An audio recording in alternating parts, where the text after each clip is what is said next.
So here's my brand new 2026 GSX-S1000. Just about hit the 600 mile mark for the break-in service, so that'll be going in shortly. Just wanted to have a little walk around, show you all what I've done and what I'm not going to do. So one of the first things I did is fit a radiator guard. Last thing I need is a brand new bike and a stone going through the radiator. Some sliders or crash bobbings from Evotech, fit nicely, nice and simple. Dash cam thing on the front and the rear of the bike. It's a Vantry one for a motorcycle, very happy with it.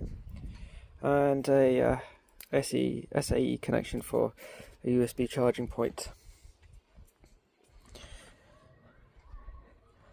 I also had Michelin Power 6 put on from the dealers. Had the stock tyres taken off. These definitely give you a lot of confidence in the corners. They're not probably the best if you're commuting a lot on the bike and doing a lot of motorway. It does feel a bit twitchy on the motorway because of the tyres. They just feel like they're slipping too much for my liking. Something I also wanted to show, because when I was looking there wasn't much about it, was the TFT dash. So we turn it on.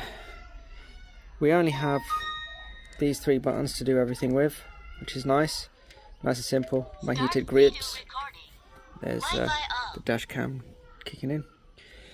So we have, by pressing the mode button,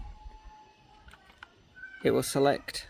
There, now the 3 is changed to a lighter grey. If I press it again, it moves across to the C there, the SDMS. So it has 3 riding modes, A, B and C.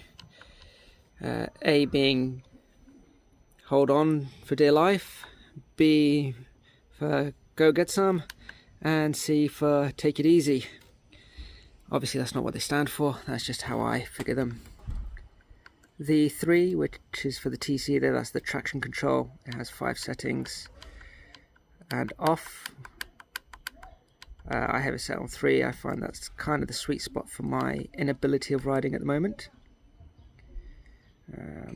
At the bottom there where it says the 75 miles left on the range, you can change that so you can see the odometer, battery voltage, trip 1 miles, trip 1 average fuel consumption, trip 2 miles, trip 2 average fuel consumption, and then the engine coolant temperature at the bottom there.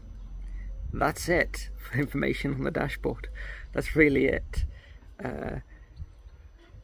The way you reset these trip meters is by pressing mode or down, for 3 or more seconds, and that resets. If you press up and hold it, you go into the menu like that there. And what we have here is the ride. If we press mode, we can set the RPM range.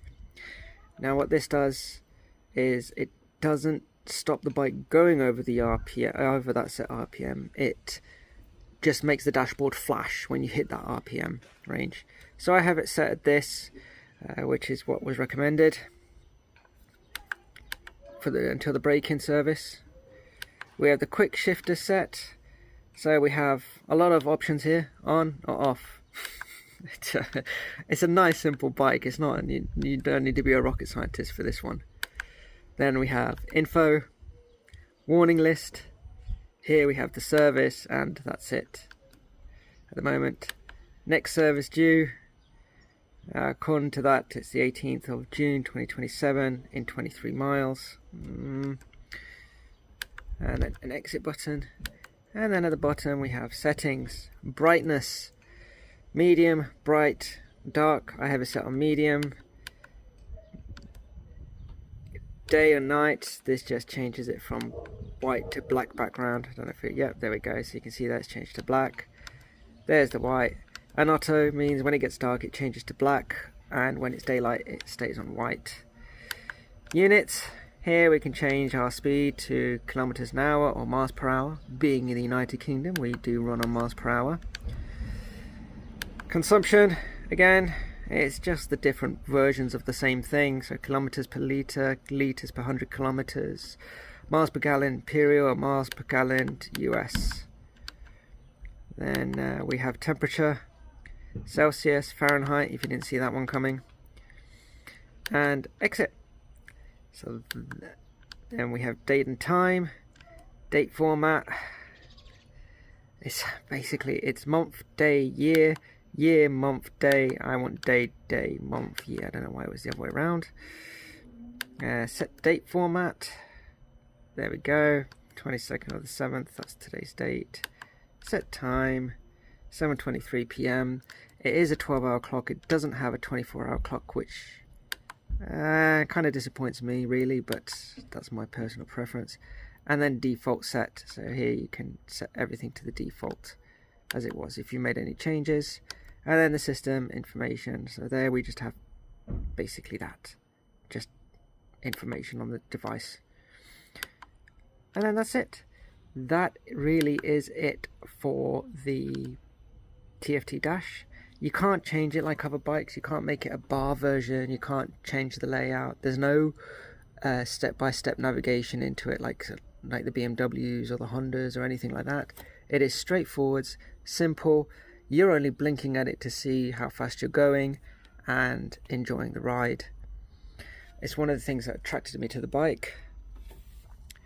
One thing I do have to mention that annoys me a little bit is the four-ways or the hazards. They're on the right side of the handlebars instead of the left. I got used to them on the left, so it's taken some adjustment. And another thing I do like about the bike is the Suzuki Easy Start. You basically just have to sort of touch this gently and it will start the bike up for you. No trying to find that sweet spot and everything anymore. Anything else? The headlights, they're actually pretty decent at night and even during the day.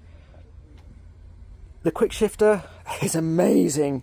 It really is absolutely amazing. And if you're accelerating and you're blipping up, it just does it just so amazingly good. Well, coming down the same as well.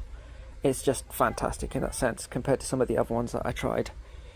Things I'm not going to change, which people are going to, I'm sure, mention. Tail tidy.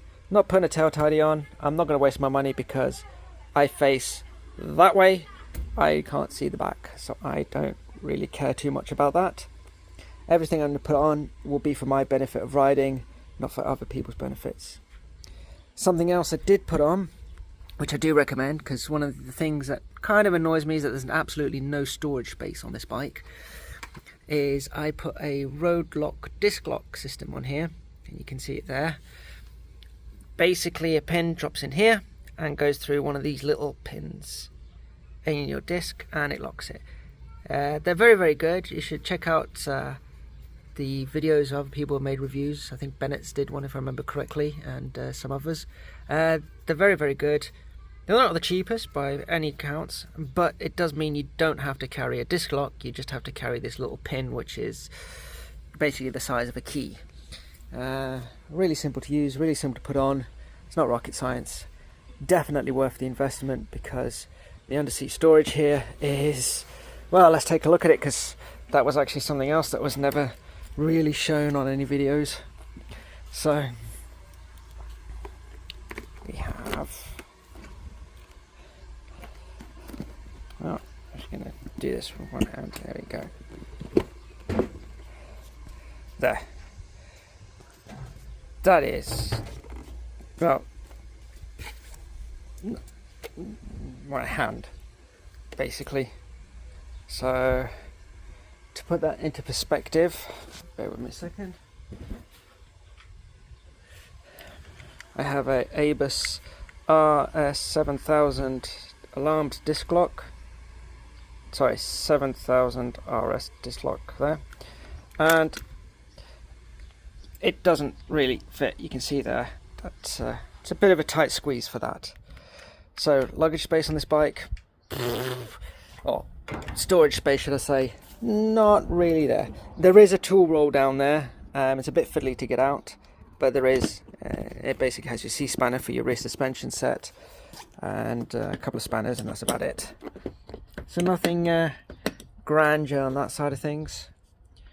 I love the bike. I think it's great. The next thing I will be putting on are some handlebar risers. Not because it needs it, just because I'm a short ass and I need it. So just to make me a bit more comfortable on my daily riding, because I do use this for everything. I commute on it, days out. Plan on doing a little bit of touring on it. Yes, I know it's a naked, but I'm a short ass. So the wind blast isn't too bad for me. But yeah, so that's basically it. Lovely bike to ride.